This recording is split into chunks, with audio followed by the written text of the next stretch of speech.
حين نأتي بعد فاتحة الكتاب نجد أن التي تليها في النسق المصحفي سورة البقرة.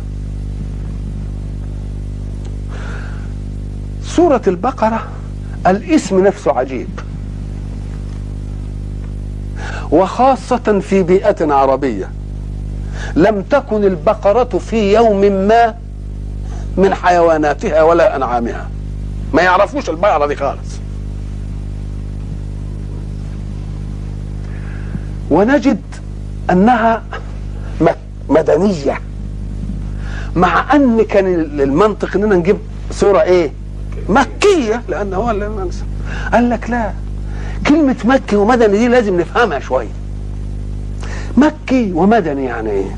طب إحنا نعرف مكة ونعرف المدينة كمكانين مقدسين، ده مطلع النبوة وده مهاجر النبوة، وده فيه المسجد بيت الله وده المسجد النبوي. لما نقول مكي ومدني في القرآن لازم نلحظ أن فيه حدث وفيه مكان للحدث وفيه زمان للحدث. احنا قلنا ان كل فعل من الافعال لا بد ان يكون له زمان يقع فيه ومكان يقع فيه، اللي بنسميها الظرف. ظرف زمان ولا ظرف؟ حين تقول كتب يبقى لازم كتب دي لها ايه؟ زمان، الماضي، مش كده ولا لا؟ خلاص كده. طيب كتب في ايه؟ وهو في الفصل ولا في المسجد ولا في الشارع ولا في البيت؟ يبقى لازم كل حدث له ايه؟ زمان ومكان. مش بس كده، له زمان وله مكان، ولازم يبقى له فاعل، وإن كان متعديا يبقى له مفعول، مش كده؟ وله سبب يدفع إليه، مش كده ولا إيه؟ سبب يدفع له، وله قوة تقدر عليه، ولا إيه؟ يبقى خدنا كام دلوقتي؟ فاعل، مفعول، زمان، مكان، سبب، قدرة على الفعل. ما دام العناصر دي لكل حدث يبقى الإنسان لازم يكون مؤدب. فإذا ما أقبل على أي فعل فلا يجب أن يقول أفعل كذا، لأنه لا يملك واحدا من هذه العناصر. لا يملك أن يبقى فاعلا، يمكن يموت. أنا أذهب غدا إلى المكان الفلاني، نقول له يا شيخ أنت تضمن أن تبقى أيها الفاعل؟ ما تضمنش دي، يبقى العنصر ده راح منك. ادي عنصر. العنصر الثاني مثلا هقابل فلان، طب وانت افرض انك انت فضلت، تضمن ان فلان ده يبقى فاضل اللي هو المفعول؟ لا. طب انا هقابله في الهيلتون، يمكن تجي له قنبله بكره مثلا. والله اذا المساله كلها، طب السبب هتعمل عشان ايه؟ عشان ما يمكن يتغير السبب. طيب افرض كل دي اتوجدت ولا عندكش بقى قدره، جالك شويه مرض كده وحشوك، الله، يبقى اذا انت ما تملكش اي عنصر من عناصر الفعل. اذا ربنا بيقول اتأدب بقى ما دمت لا تملك عنصرا من عناصر الحدث، اياك ان تقول اني فاعل ذلك غدا، وقل الا ان يشاء الله. يبقى ساعة تقول الا ان يشاء الله عصمت نفسك من الكذب. فاذا لم تفعل تقول ما شاءش ربنا، ويبقى ما افتتش على شيء لا تملكه. يبقى ما دام الحدث عايز ايه؟ زمان ومكان. نزول القرآن بقى حدث عايز زمان وعايز ايه؟ وعايز مكان، كلام على الاول، وعايز فاعل وعايز منزل عليه اللي هو محمد، وفاعل هو مين؟ وهو الله، مش كده ولا لا؟ وعايز سبب وهو هداية البشر، مش كده؟ وعايز قدرة من الفاعل. كل الأسباب مواتية لله، كل الأسباب مواتية لله. بقي الزمن والمكان. ايه الزمن والمكان ده؟ أم قال لك إن اعتبرت الحدث بالنسبة للزمن فتقول القرآن ده مكي أو مدني. إذا كان القرآن قد جاء قبل الهجرة فقل هو مكي، لأن الزمن كان قبل الهجرة.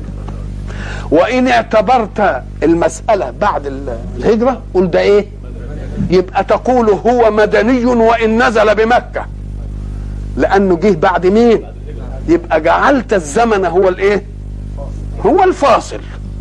فإن جعلت الزمن هو الفاصل فالمكي ما كان قبل الهجرة، خلاص، والمدني ما كان بعد الهجرة، خلاص.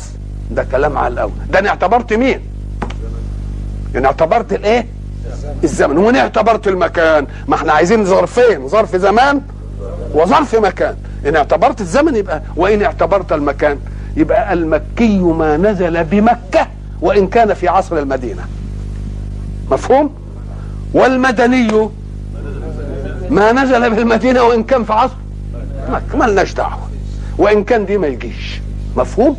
يبقى إذا مرة تعتبره مكي، أدي الخلاف. وبعدين يقول لك العلماء مختلفين في المكي، ما يتفقوا على المكي والمدني. تقول له يا شيخ بالاعتبار، أتريد الزمان أم تريد المكان؟ أتريد الزمان؟ فإن أردت الزمان فالمكي ما نزل قبل الهجرة، والمدني ما نزل بعد الهجرة، وإن كان العصر مختلف، مفهوم؟ يبقى مرة تعتبر الزمان ومرة تعتبر الايه؟ والشيء إذا كانت جهته منفكة لا يقال فيه تناقض، ما دام الجهة ايه؟ إذا هو ده يقول لك، ده يقول لك بعض الناس يقول على دي مكي وبعضهم يقول عليها مدني، بيختلفوا ايه؟ كله باعتبارين يا اخوي. مكة عندنا لأنه اعتبر الزمن، ومدني عندنا لأنه اعتبر المكان. يبقى ما فيش خلاف. يبقى ما تقعدوش تتصيدوا الخلاف للعلماء المسلمين عشان تشككوا في كلامهم. لازم ان انتم تفهموا ان لما تكون الجهة منفكة يبقى لا تناقض في الحكم. الله. الجهة منفكة يبقى ما فيش فيه ايه؟ تناقض في الايه؟ في الحكم. طيب نلاحظ ان البقرة اللي هي اطول سورة ومن اوائل ما نزل بالايه؟ بالمدينة. ما دام هي من اوائل ما نزل بالمدينة يبقى لازم يلمح فيها الطابع الايه؟ المدني. والطابع المدني حين يلحظ لا يهمل الاصل في الطابع المكي، لان الطابع المكي ركز كل جهده في العقيدة مش في الاحكام، لان الاحكام انما جاءت لتنظم حركة حياة لمجتمع ايماني. مجتمع ايماني لسه ما ايه؟ ما جاش. احنا عمالين بنلصم في العقيدة الان. لكن هل اذا ذهبنا الى الطابع المدني نخليه من الطابع المكي؟ لازم يجي برضو العقيدة بقى ونروح مفكرينهم بالعقيدة. اللي خلى المسألة لها اهمية ايه؟ ان الطابع المكي كان يجابه وثنيين بتوع اصنام كفار ملهمش صلة بدين السماء، او صلة بدين السماء بهتت على فترة من الرسل. لكن في المدينة هيعالج جماعة لها صلة بدين السماء، وهم اليهود، وهم اهل كتاب، وبيقولوا ان احنا عندنا وعندنا، وبيدلوا على العرب كلهم بانهم احسن منهم لانهم يعلمون الكتاب وهو الى اخره. اذا فلا بد ان يكون في ذلك الطابع المدني انه يواجه امرين: يواجه قوة كافرة ملحدة، ويواجه قوة كتابية. هذه القوة الكتابية لو نظرنا اليها لوجدناها وإن كانت فيها خصومة للإسلام إلا أنها كان بها الفتح للإسلام. ودي من قوة الحق حين يسخر عدو الحق في خدمة الحق. الله. اليهود اللي هم هيجوا يقفوا من الإسلام هذا الموقف هم السبب في الفتح الإسلامي، عشان ربنا بيقول إنني أقدر أنفذ حقي من غبائكم. الله. يقوموا هم الرسول صلى الله عليه وسلم بعد أن ماتت زوجه خديجة رضي الله عنها ومات عمه أبو طالب، فقد النصير في الخارج وفقد السكن في الداخل. خديجة كانت بتريحه سكن له، كل ما يكون تعبان من حاجة تهدهده عليه وتحنه وتعطف وتخلي له المسائل كده يقدر يستقبلها كده استقبال، ولها فقه وان كانت لسه من الاسلام، ما لها فقه بفطرتها وبعقلها. لما يجي يقول لها انا اخاف ان يكون اللي جاي لي ده من الوحي، يعني حاجه من الاشياء اللي بتصيب تقوم دي تستنتج، تقول له انك لا تصل الرحم، مش كده؟ وتكسب الايه؟ المعدوم، وتحمل الكل، وتعينه على نوائب الدهر. اللي يعمل كده ربنا يسلمه ابدا. الله استنباط وقياس، استنباط وقياس. جابته منين ده؟ الفطرة السليمة الناضجة، علشان تفهم ان سنها كان مقصودا في زيجة رسول الله منها. السن الكبير ده ال40 سنة وهو سن 25 سنة، دي على غير الطبيعة في زواج الشباب. الشاب عايز يتجوز واحدة سنها اقل ب15 سنة، مش واحدة اكبر منه ب15 سنة. انما دي اعداد الهي، لان رسول الله ستمر به فترة في سن ال40 مش عايز عايز ام تاخده كده على صدرها وتهدهده. طب لو كان متجوز بقى بنت صغيره وجاله الحاله دي، كانت تقول للراجل جرى له ايه، شوفوا اللي مش عارف. انما دي كانت تقول له لا يسلمك الله ابدا، ما يسلمكش. ولما يجي مثلا يقول لها ده بيجيني الوحي وبيقول لي، قالت له طيب هل اذا جاءك الوحي تستطيع ان تخبرني؟ فقال لها نعم. فلما جاء لا جاء يا خديجه، فاخذت رسول الله في حجرها وقالت له اتراه؟ قال نعم اراه. فكشفت عن نحرها، قالت له اتراه؟ قال لا. قالت اذا ليس بشيطان وانما هو ملك. ملك ليه؟ قال لك لان الشيطان لو كشفت كده وقح ما كانش يختفي، انما كونه اختفى يبقى ده دليل على انه يبقى مش شيطان اطمئن. من الذي كان يستطيع ان يفهم هذا الفهم ولا ان يخرج الموقف هذا التخريج فيطم وتاخده وتروح لورقه؟ اذا فحينما ماتت خديجه فقد الايه؟ السكن، الراحه، الاطمئنان. ولما مات ابو طالب فقد النصير اللي كان حميه من العرب. يبقى ظل رسول الله بقى يتردد عشان يشوف مين يحمي. راح الطائف فلم يجد. ده يدلنا على ان الانسان حين يستنفذ اسبابه، يستنفذ اسبابه خلاص اللي ربنا اداها له خلصها، يقوم يعرف ان لهم فيه مسبب وهو الله، ما ييأسش. يقوم ربنا يجيب له النصير لحده. هو راح للنصير فعز عليه النصير. يقوم لما عمل اللي عليه وتعبوا في الطائف ورجع، يوم يجي في ايام الحج بقى ويجي في العقبه ويجوا له الجماعه بتوع مين الاوس والخزرج ويقابلوه ويدوا له المعاهده ويامنوا بيه ويروحوا على الايه المدينه. طب ايه اللي جابهم؟ الله وحمق اليهود وغباء اليهود من اعدائه. مسمى حينما سمع وفد المدينه في العقبه ان فيه رسول بيقول انا رسول اسمه محمد، قالوا اسمعوا انه النبي الذي توعدتكم به يهود. ما هو كانوا من قبل يستفتحون به على الذين كفروا، قبل ما يجي كانوا يقولوا للكفار سيأتي نبي آخر الزمان نتبعه ونقتلكم به قتل عاد وإرم. فحينما سمعوا قالوا لعله النبي الذي توعدتنا به مين؟ فهيا نسبق إليه لنؤمن به قبل أن يسبقونا. الله.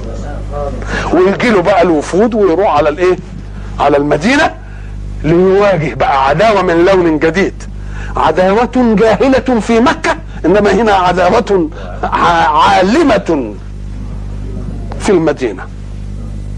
يمكن ولا بد ان الطابع بقى الايه؟ المدني يبرز. هذا الطابع يبرز في صور متعددة. بده رب الجماعة الإسلامية على ان ينهضوا بالدعوة في وسط مين؟ عدوين. العدو الاول من الكفار اياهم، والعدو الايه؟ الجديد اللي هو اليهود.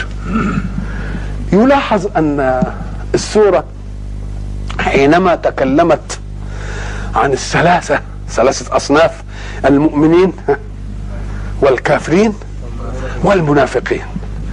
النفاق ده ظاهرة لم تكن في مكة، وإنما جاءت ظاهرة في المدينة.